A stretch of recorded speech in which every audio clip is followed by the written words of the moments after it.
Welcome back to Astro Vectors viewers. आज हम जो केस स्टडी डिस्कस करने वाले हैं वो एक कॉमन प्रॉब्लम है जो ज्योतिष लोग हाईलाइट करते हैं। जब कभी भी आपका कोई इम्पोर्टेंट प्लेनेट राहु या केतु के साथ होता है, खास करके केतु के साथ होता है, तब किसी भी ट्रेडिशनल ज्योतिष के पास जाएंगे तो आपको ये बोलेंगे कि ये बहुत ख़राब प्लेसमेंट है, ये ख़राब है।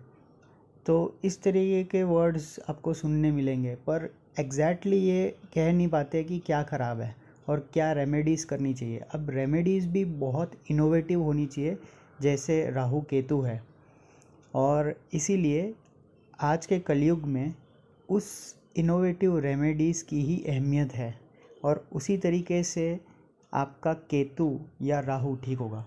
तो आज जिस केस स्टडी के बारे में डिस्कस करने वाले उनका सैटर्न और केतु का एक कंजंक्शन हो रहा है, और एक काल सर्प दोष भी है, और काफ़ी सारे एस्ट्रोलॉजर्स ने इनको कहा है कि आपका जो है ये दोष बहुत ख़राब है और ये अच्छे रिज़ल्ट नहीं देगा। अब कब अच्छे रिज़ल्ट नहीं देगा, क्या अच्छे रिज़ल्ट नहीं देगा, ये किसी ने क्लैरिफाई नहीं करा हुआ है। तो ऐसी एक डिफ़िकल्ट कुंडली को डिकोड करते हैं आज। तो इनकी कुंडली में आप देख सकते हैं कि इनका केतु जो है वो 12th हाउस में है और वृश्चिक राशि में है, जो कि एक डिफ़िकल्ट प्लेसमेंट माना गया है और ये मोक्ष दिलाता है, ऐसा कहा गया है। अब इनके साथ शनि देव भी है और बुध देव भी है, और इसलिए इनको काफ़ी लोगों ने बोला हुआ है कि आपको जॉब में बहुत परेशानी होगी, आपको जो है काफ़ी कंप्लेंट्स रहेगी रिलेटेड टू मैरिड लाइफ। ये काफ़ी लोगों ने बोला हुआ है, पर आपने इनको कभी भी रेमेडीज़ नहीं बताई, इसलिए ये अधूरा ज्योतिष जो है वो काफ़ी डेंजरस होता है। और ये जब मेरे पास कंसल्टेशन के लिए आए तो मैंने इनको किस तरीके से हैंडल करा और किस तरीके से एडवाइस दी, उसका एनालिसिस हम आज करेंगे। तो जब कभी भी आपको केतु को एनालाइज करना है, हम सिर्फ यहाँ पे केतु पे फोकस करने वाले हैं, तो उसके लिए आपको ये देखना है कि कौन सी राशि में बैठा हुआ है, किसके साथ बैठा हुआ है, कौन उसको देख रहा है या एक्सपेक्ट कर रहा है, और कौन से घर में बैठा हुआ है। यहाँ पे देखें तो कौन सी राशि में बैठा हुआ है केतु, वो है वृश्चिक राशि, जो मंगल देव रूल करते हैं, इसलिए इन पे मंगल देव का प्रभाव होगा। किसके साथ बैठा हुआ है, बुध और शनि के साथ बैठा हुआ है, इसलिए उन दोनों का प्रभाव होगा। उसको कोई नहीं देख रहा है, और अगर केपी चार्ट में जाए तो वो 11th हाउस में बैठा हुआ है।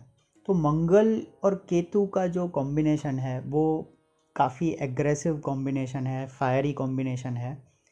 तो इसलिए ये आप कह सकते हैं कि ये काफ़ी फायरी होंगे, काफ़ी एग्रेसिव होंगे जब कभी भी मंगल और केतु का पीरियड एक्टिवेट होगा या ट्रांजिट में ये एक्टिवेट होंगे। उसी तरीके से शनि के साथ केतु आने से हमेशा ये ज़रूरी नहीं है कि प्रोफेशन ख़राब हो जाएगा। अगर उस तरह के प्रोफेशन में वो है जो शनि देव से रिलेटेड है, जो कि है किसी भी कंप्यूटर से रिलेटेड प्रोफेशन, या क्योंकि ये स्कॉर्पियो राशि में है या वृश्चिक राशि में है इसलिए कोई एनालिटिकल रिलेटेड प्रोफेशन, या कोई डिटेक्टिव रिलेटेड प्रोफेशन, या कोई रिसर्च रिलेटेड प्रोफेशन, तो इनके लिए ये प्रोफेशन अच्छा होगा। और क्योंकि ये जल तत्व की राशि में है वृश्चिक राशि, इसलिए कोई इंपोर्ट एक्सपोर्ट रिलेटेड प्रोफेशन में भी है तो भी इनके लिए अच्छा होगा, क्योंकि ये 12th हाउस से संबंध बना रहे हैं।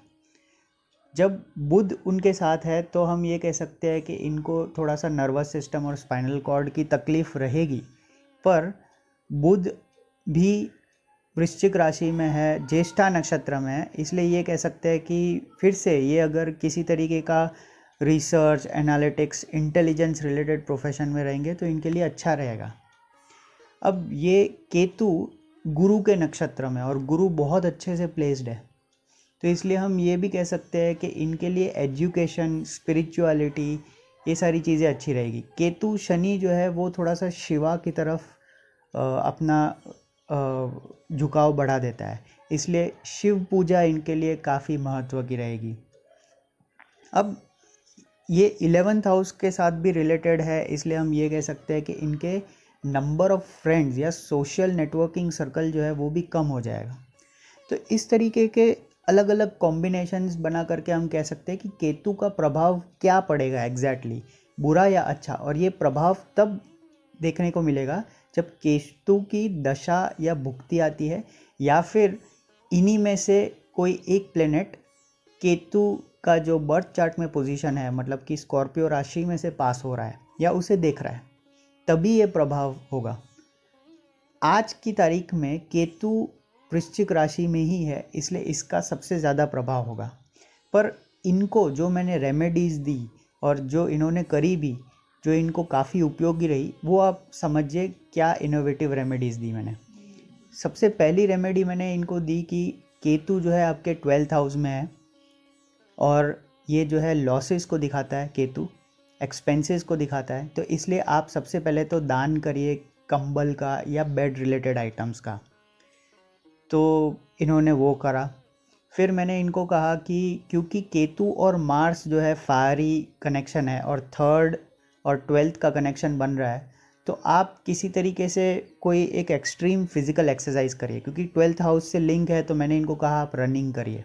तो इन्होंने जो है मैराथन्स भागना चालू कर दिया, तो इनकी कैलोरीज बर्न हुई, कैलोरीज का लॉस हुआ, इससे भी इनका जो केतु है वो बेटर हो गया।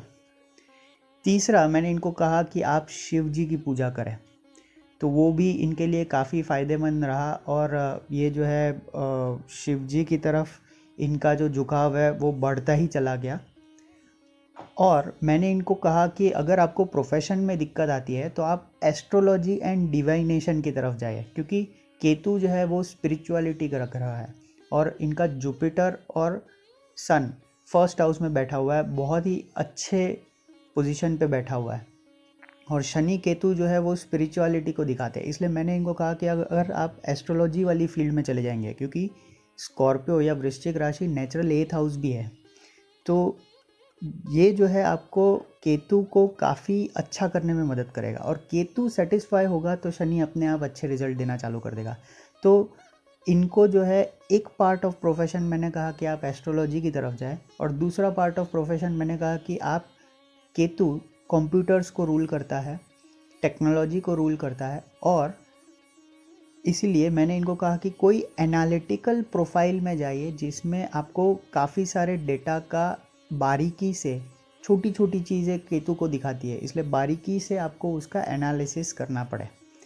तो वो भी उन्होंने करा, और इसकी वजह से जो है इनकी जो पूरी लाइफस्टाइल है वो चेंज हो गई और काफ़ी अच्छे से ट्रैक पर आ गई।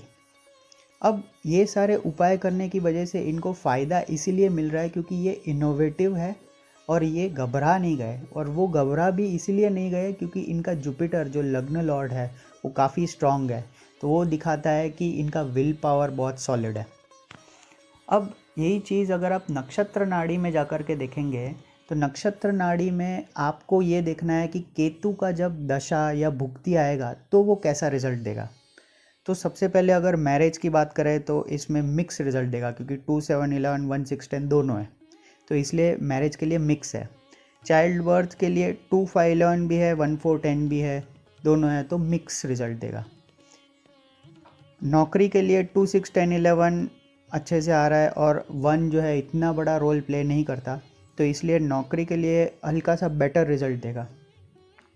अगर हेल्थ की बात करें, क्योंकि इनका केतु जो है उसकी दशा इनके 70 इयर्स प्लस के बाद आएगी, तो हेल्थ के हिसाब से अगर देखते हैं तो ये देखिए इनकी जुपिटर की दशा 2025 में ख़त्म हो रही है, शनि की 2044 में, मर्क्यूरी की 2061 में, और फिर केतु की चालू हो रही है।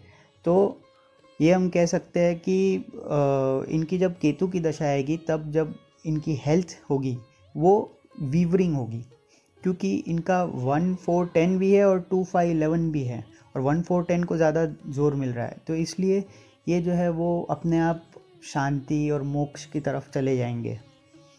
तो ये भी इनको कह सकते हैं कि हेल्थ जो है वो वीवरिंग रहेगी, पर दवाई इफ़ेक्ट करेगी क्योंकि 2 5 11 है।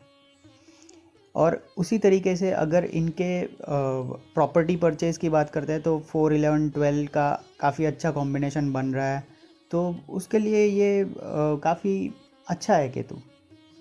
पर केतु को जिस तरीके से टैकल करना है वो अगर आपको आ गया तो केतु जो है आपके लिए भले ही अच्छे रिज़ल्ट ना दे पर बुरे रिज़ल्ट नहीं देने देगा।